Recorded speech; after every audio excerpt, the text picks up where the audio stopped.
Hey, what's up, everyone? You're currently tuned into TBD on KCSB FM 91.9 in Santa Barbara and netnetradio.com out of Tijuana. Today, I'm joined by Los Angeles dream pop group Mo Dotti. How you guys doing? Hey. Hello. Good. Nice to see you, Thomas. I know. Nice to see you again. Since we had you back in Oxnard in like September. How have you guys been since then? Well, busy. That was a really fun show.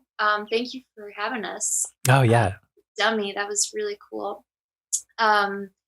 Just we finished the EP and put it out and have just been like working a lot and having band practice. Yeah. I guess I like to ask this question because it like varies kind of differently from like person to person and stuff. But I don't know, the last 2 years have been pretty like out of the ordinary. Have you like picked up anything like new or anything, like any hobbies, like any new routines?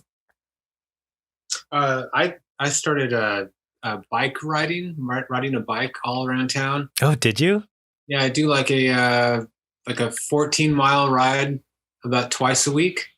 Oh, that's sick. And it's really fun, and I get to like just be out, and I get to see the city that I live in. Uh-huh. And I kept it up after after everything opened back up again. I started my job again, and I just kept writing. I don't know if you can tell by my voice, but I look amazing. Yeah, I get to. Yeah, you sound great. You sound great. Yeah, so that's what I did. What did you do, G? I got really into making kombucha. Oh, really? That's pretty cool. During the pandemic, just because I had so much time being unemployed, I was like, I'm going to devote my time to nurturing my SCOBY, and also, of course, got into baking bread, and then went back to school online. Nice. Yeah, that's my hobby. I guess starting with like the kombucha stuff, when I lived in a co-op, I had some friends that were making kombucha. And I remember one time I opened up one of the cabinets, like looking for something, and I found like this mass. And they're like, oh yeah, that's the kombucha. And I was like, that is the most disgusting looking thing I've ever seen. It's interesting. I don't understand what it's like, a fungus, right? Or something. I don't know. What is it? Yes, it's bacteria. Okay, bacteria. Yes. What is it? A symbiotic. Oh yeah. Something organism. Something bacteria, yeast. It's something really gross and really cool. Going back to what you were saying about finding one in the cabinet and not knowing what it was, I had a roommate once when I was younger, and he his apartment was his sister used to live there before she got pregnant and had a baby and moved out. Turns out the freezer, inside the freezer was the afterbirth. The placenta was left in the freezer. Wait, from like childbirth? Yes. That's kind of wild, dude. So that's also a weird find. And that's how kombucha's made. Yeah, right? Yeah, I feel like if I opened up the freezer and I just found a placenta, I would be a little freaked out too. Yeah. So was she like, I don't know if you know or not, but was she like saving it to like eat it or something? I think they were going to eat it and they just never got around to it. So, we put a little bit of Tabasco sauce, and it was pretty good. Yeah, just down it. Yeah. Yeah. And a little bit of salt and pepper. Yeah. That's cool though. Have you guys been playing a lot of shows since like, I guess COVID started or anything like that? It's been weird for sure. It's been like a up and down type thing, I think. Yeah. We've definitely had to cancel a couple just because one of us got COVID, or it feels like there's a lot, but I think we're just used to not. We're just I'm just easily overwhelmed. So it feels like there's a lot of shows happening right now, but we do have 3 this month. So yes, nice. We are playing more. Sure. Yeah, I've been getting hit up a lot for like shows recently and stuff just to like book things. And it's like weird because this is the most I've gotten since like anything. Because it's usually like we get like one or something and the band's like, oh, we're not actually coming through anymore because of like the next wave. And so now it's like weird because it's like we have stuff like booked all the way out to like July. And it's like, well, is any of this stuff gonna like actually happen in a couple months? Like we'll see, you know? Like I know like Dummy just like said on their social media that they had to like cancel 5 dates or something like that too. We were And just talking about that. yeah, and it's like it's weird because it's like that's not even like just them. That's kind of like the story for like everybody that's like playing, you know, it's just like a constant thing. It's like really sad. Yeah. I'm really upset for them. I know they're so bummed. They worked Yeah. so hard, saved so much money to Uh-huh. do it, and or just for like a DIY tour. And I don't know, it sucks. Yeah, I read that today about maybe an hour or so, and I was just like immediately just like, man, that is such a bummer. And then I came home and I talked to Gina about it. And then, yeah, it is such a bummer. Yeah, it's really sad. I don't know. I hope we get to a point where that doesn't happen anymore, but yeah. Yeah, or like, are we going to be hanging out with someone and they'll be like, yeah, I have COVID right now, but it's cool, like. I know, that's like what I'm thinking too. Like, are we going to get to like that point where it's like, nobody's going to want to like continue canceling anything. And then it's just going to be like the guy next to you is just like coughing like, oh dude, it's just COVID, it's just COVID. Like, I can't share my drink with you. I have COVID. Yeah, exactly. Yeah, it's so interesting. So I guess like we can start chatting about Dotti a little bit, the band. Could you guys like shine some light, I guess, like on your formative music moments and like, inspiration? Like, have you guys like always been LA based, and like what was like your introduction to like the DIY scene, I guess? Yeah, we're from here, born and raised. Nice. I've been playing music for like the last let's say like 10 years. And my first band I started with Shelly, plays drums, and oh, nice. Yeah, we've just been playing music ever since, and a lot of smell shows, Paris Bays. That's my history. But I mean, for Dotti history, it's sort of during the time when Gina and Shelly were playing in their band, I had asked them to play in my band because I had some people in my band that had left for various reasons, like leaving the country, and we're just taking breaks and stuff. Because my old band would always have just a bunch of different people filling in, so I had Gina and Shelly join my band, and we played for a good little while. Yeah, several years. Yeah, and then Gina got busy playing, and Shelly got busy playing in other bands as well. But then Gina started writing a bunch of songs, and we just kind of, in a way, like blended my band into Dotti. So it sort of just shifted from what we were doing before, which is kind of like more like jangly pop, like I was singing and not playing a lot of like, melodies or anything, just playing chords. And then we shifted to Gina's songs, and we just kind of, for me, it was a little bit more exciting because the other band had been playing in that band for a lot of years, and it was kind of just on its tail end. So yeah, it's like fading out. Like rebirth, having Gina and Shelly join because it was just a fresher minds. Yeah. And then when Dotti sort of started, it's because Gina had wrote some songs. We wanted to play them out. So that's sick. I guess like before we go more into that too, like what were some of the previous bands you guys were playing in at the time, like when you were like first getting started, or like Guy, like what was like your band that you said kind of like turned into Dotti and stuff?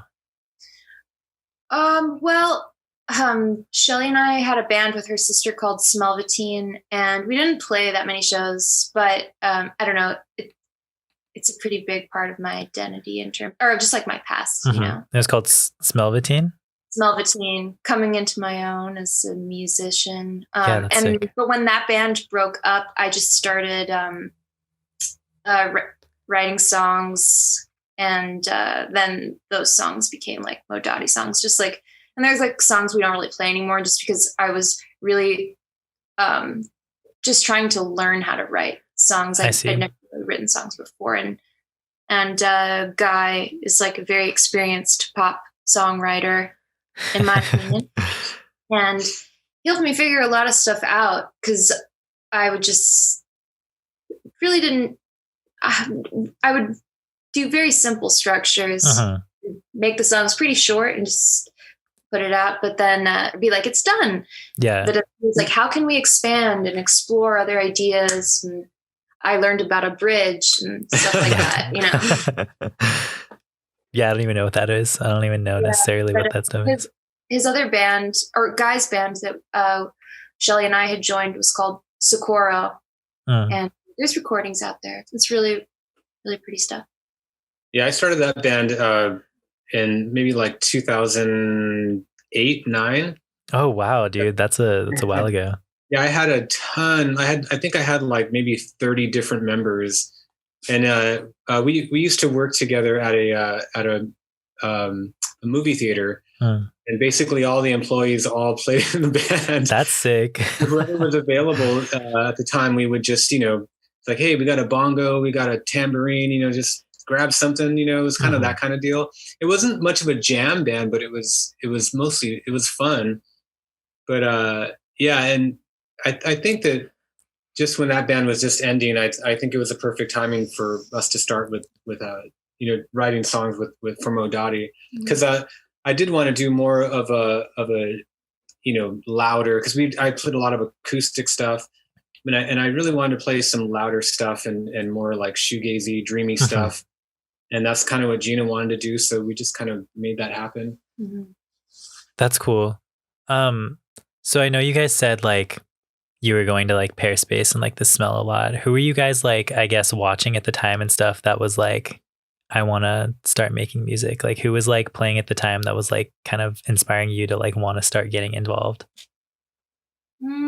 If you can remember. Well, I didn't really start going there until my band started playing those spaces. Oh, okay. I didn't know about those spaces. And then Brian, who plays bass in Dotti, he booked mine and Shelly's first band at The Smell for like a Riot Girl carnival.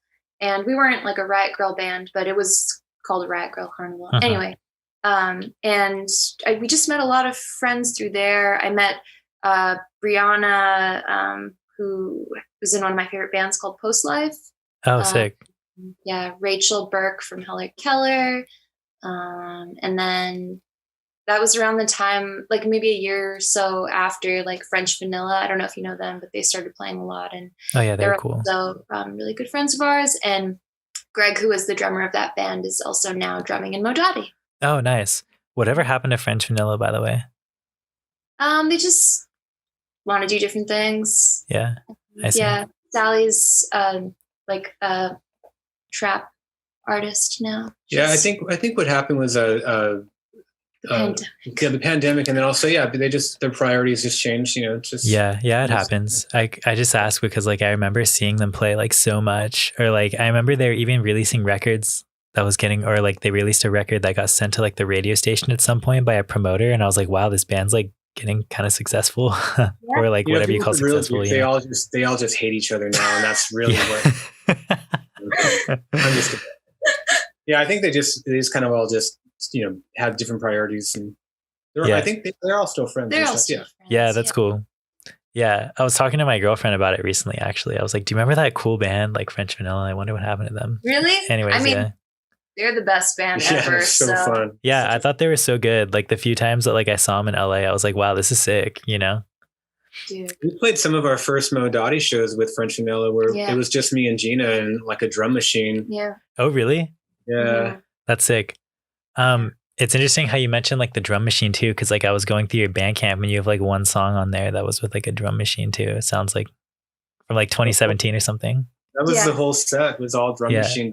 And drum machine and maybe some pre-recorded bass, maybe. Yeah. That's cool. So I guess like how is your guys' like, I don't know, process in terms of like writing music, or how has your music changed since like 2017 compared to like what you just released with Guided Imagery?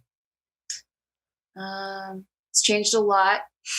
I feel like a bit more confident than I was before, and just got a little bit better at playing guitar. And I wasn't really able to devote as much time as I wanted to with Dotti because I was really busy.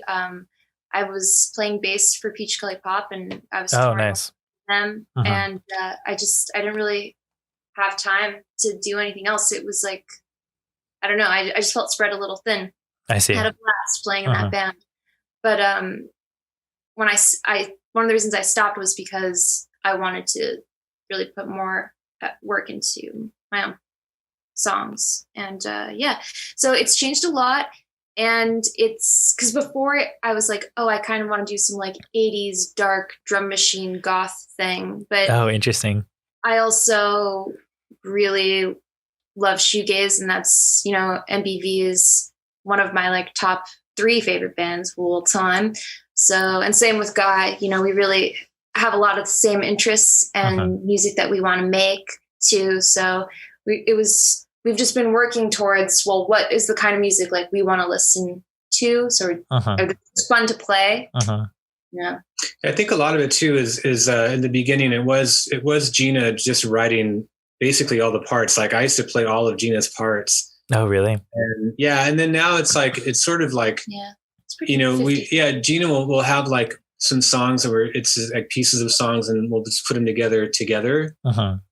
And then I've been writing songs as well for Dotti, or at least, coming up with the basic parts of the songs. But like, it's before it was mostly Gina. I mean, it was all Gina before. It started with just her like writing all the parts and us just playing the part.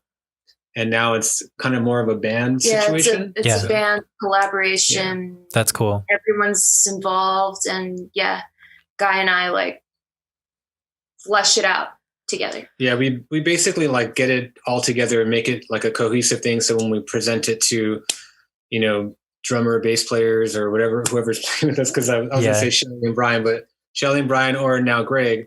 Yeah, it's usually pretty much worked out, but they can always add like their thing to it. But it starts with me and Gina just kind of working together. Yeah. So does everybody kind of come from like, the other members of the band come from like different backgrounds and stuff? Can you like tell like, or do their other backgrounds like help in terms of? From LA, and like Greg and Brian and Shelly are all pretty LA, and they're punk. I don't know. They have that's sick. We're all poor and LA. Yeah, that's dope. It makes the best music, you know what I'm saying? Oh, cool. So I know you just released this newest record too with like Smoking Room. Yeah, that's sick. How'd that happen?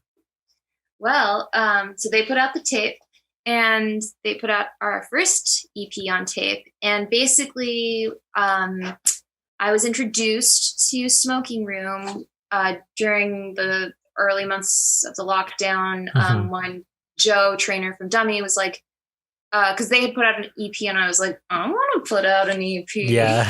and he's like, you have these songs. He's like, just do it. And I was like, well, I don't even know where to begin. And he was like, I think you should talk to Smoking Room. And he like, the turnaround was so quick, and it was amazing. Like they had the tapes done in like a week and a half. That's sick. We had like decided like, hey, we're going to do this. And so that's how we met Smoking Room. And I contacted him. I was like, you're doing the next one. Okay. And he was like, okay, cool. And then we'll do something with him again in the future. That's cool. Smoking Room, it's like cool to hear that it went smoothly too.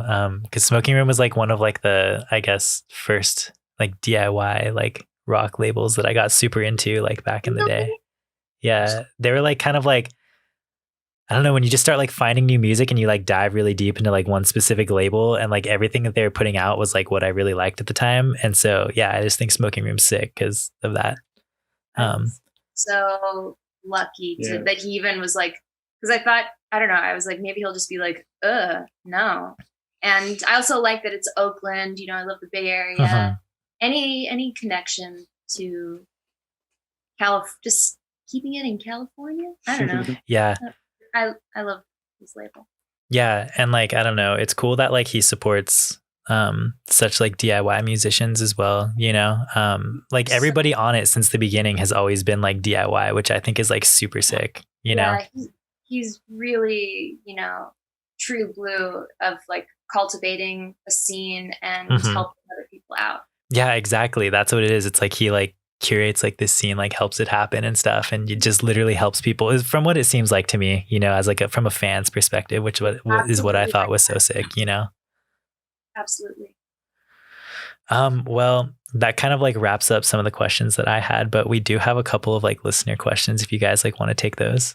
Wow. Oh, cool. Yeah. So this one says dream gig in terms of like bands, venues, and like city. Well, And it could be anyone, I'm assuming. okay. So can we do two, like one with bands that like, we know, and then the other will be like the one that'll never happen. Like legends, yeah. Legends. Okay, so we are playing a dream gig lineup. Oh, really? With who? With two of my favorite bands called Seedlight and Chime School in San Francisco at the Knockout. And then also Semi Trucks, who are fantastic as well. That is my dream gig. That's sick. It's gonna happen. And Dummy could be in there too. That would be amazing, but they're busy. Yeah. Like who do we wish that we could play with, Guy? That is like our dream legends. Guns N' Roses. Yeah, hell yeah, dude. Led Zeppelin. That's it right there. Yeah, dude. We're the openers. We're the closing band. Yeah. we love butt rock over here. TBD stands butt rock. Jane's Addiction. Oh, I love Jane's Addiction. I actually really like Jane's Addiction. I like Red Hot Chili Peppers. Dude, I had some friends that saw Red Hot Chili Peppers the other night. I think they played or something. So funny.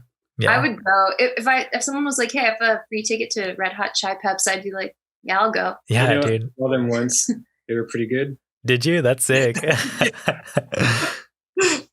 Yeah, it's like funny Red Hot Chili Peppers. Like I feel like their earlier stuff is actually kind of like not that bad.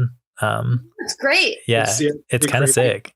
I just like that I've listened to them do an interview where they said that their first gig they ever played, there was like a line around the block to get into the party because like they were already popular like from day one. Really? That's so funny. That's kind of like our first gig. No. Very close. Yeah, I would assume. Yeah, people line up around the block to see Mo Dotti, dude. That's cool that you mentioned Seedlight, that you guys are playing with them. They actually followed me on Twitter and I listened to them yesterday, actually. They're sick. Yeah. I really like them. My goodness. Yeah. I can't say enough. And it's big fan. Yeah. Yeah, they're cool. They're really good. I was jamming for a while, so that's sick. Maybe I'll have to take a trip up to the Bay to go see that show. It's definitely worth it, I think. Yeah. Oh, well, we're also, they're going to come to LA. Oh, really? August. We're playing with them at Non Plus Ultra in August. Oh, sick. I'll just have to wait until August then. There you go. So this next question, it says most underrated bands. These are kind of hard, huh? Yeah. I mean, I feel like the Beatles don't really get their fair share, you know? Mm-hmm. Yeah, right? I feel like the magnetic fields are underrated. Yeah. I never got too into them, but I know they did that like huge like box set, right? Or something. Songs. Yeah, but I mean every record, at least like up through and including Distortion, just the best fuzzy, synthy, jangly, pop, weird, sad songs. I mean, he's a genius. That to me is, I don't know, maybe it's not underrated, but I feel like I don't know anyone that likes them as much as I do. Yeah. That's a good one. So this next one says favorite restaurant in LA. Oh my God. I don't know. Deli. Which one is it?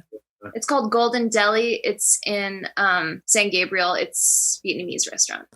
Sick. Best egg rolls ever. Best pho. Nice.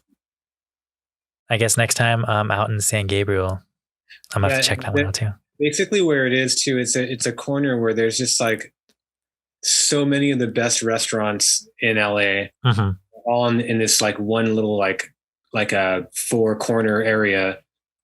It's like the best food in the area. That sounds really good. Jonathan Gold said so. Jonathan Gold approved. Yeah. So this last fan question we have here says, where does the name Dotti come from? I first heard the name in a Fugazi song called Recap Dotti, and I was like, that sounds cool. Oh, really? That's sick.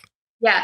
And then I looked up who Dotti was, Tina Dotti. She's a photographer, socialist, very like politically motivated photographer, working class, documenting like working class struggle in Mexico, and was also a muse of Edward Weston. And I just really love photography, and I like the name. That's where it comes from. What a great answer. Like, it turned from being just like, yeah, it was from a Fugazi song, to like actually being someone who's like important and like doing cool work or did cool work, you know? Cool. Yeah, she was cool.